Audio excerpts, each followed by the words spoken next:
First of all, let's talk about the pig thing.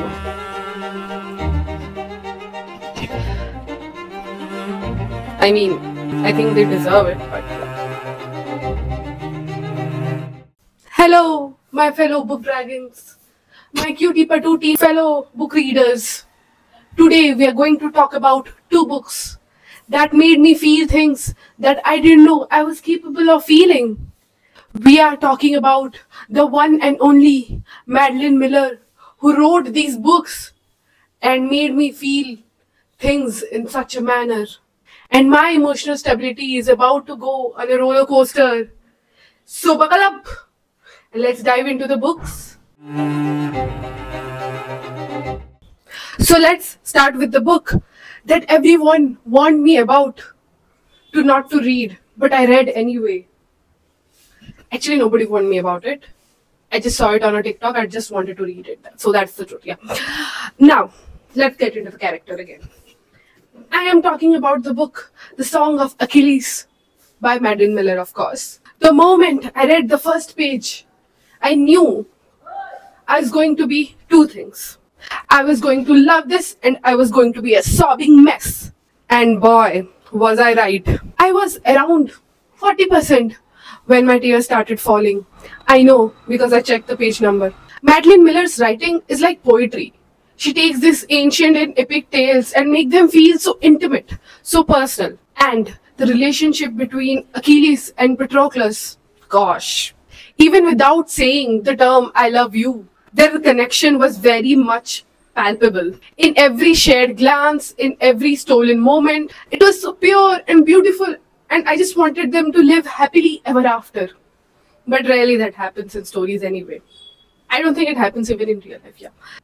But I'm a Greek mythology nerd, so I already knew what is going to happen. The whole time I felt this crushing sense of dread. Every small hint, every forbidding line, it all piled up until I was a nervous wreck.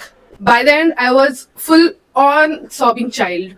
The last sentence, it was like a dagger to my heart. And the characters, Achilles started out as such a beautiful, innocent, golden boy. He's kind, he's just. And then the war happens. It taints him. The scene with Briseis, I knew it was coming. But reading the way Miller wrote it, it was devastating. He changed so much. And the tragedy that he never even wanted to be there. All he ever wanted was a life, a simple life with Patroclus. And Patroclus, my sweet boy, he was such an anchor for Achilles' conscience. He brought out the best in him. He brought out the compassion and love out of him. Without Patroclus, Achilles was just a weapon. But with him, he was a glorious figure. The people around them were fools for not seeing their connection. That unconditional love, their trust, was their greatest weapon and their ultimate downfall. When Hector took the only thing that mattered to Achilles, the grief was so intense I felt it in my bones. It was a punch to the gut, but it was worth every single tear that I've shed for this book.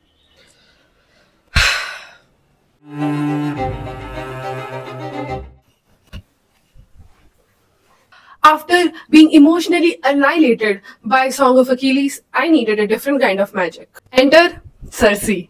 And obviously I'm not talking about the Game of Thrones one. And let me tell you, this book was a much needed palate cleanser for me. It's still Greek mythology, but a whole different vibe. First of all, let's talk about the pig thing. The book suggests Cersei turns men into swine based on their innermost nature. I mean, I think they deserve it, but yeah. So, if you're a pig on the inside, she burns it out. A good start, right? You had to know that was coming. Miller reimagines the original witch of the Western literature and gives us a full story. From her humble beginnings of a low-powered nymph, overshadowed by her literal sun god father, to becoming the powerful goddess that we know of. Cersei is a masterclass in character development. She starts out with no power, no beauty, no voice. But over time, she learns to stand on her own.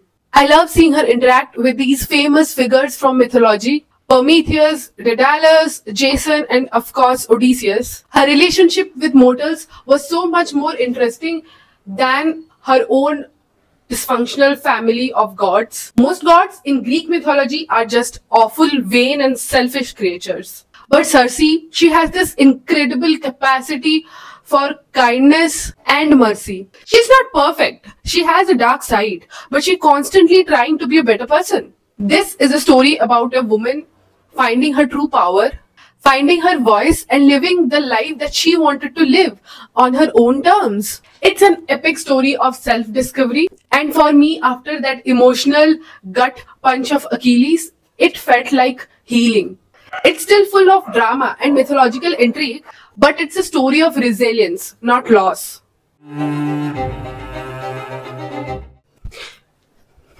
So, which one would you read first? If you want to fall in love with beautiful, devastating romance and you're not afraid of sobbing uncontrollably, read The Song of Achilles. It's a masterpiece of heartbreak. And if you want to read a story about self-discovery, empowerment, and a good dose of mythological drama with a more uplifting and transformative arc, read Circe. Both books are incredible reads that showcase Madeline Miller's unparalleled talent for breathing life into ancient tales. They made me cry, they made me sad, they made me smile. If you haven't read them, I can't recommend them enough. And what about you? Have you read either of them? Did they make you cry? Let me know in the comments below, and don't forget to like, share and subscribe. Peace out.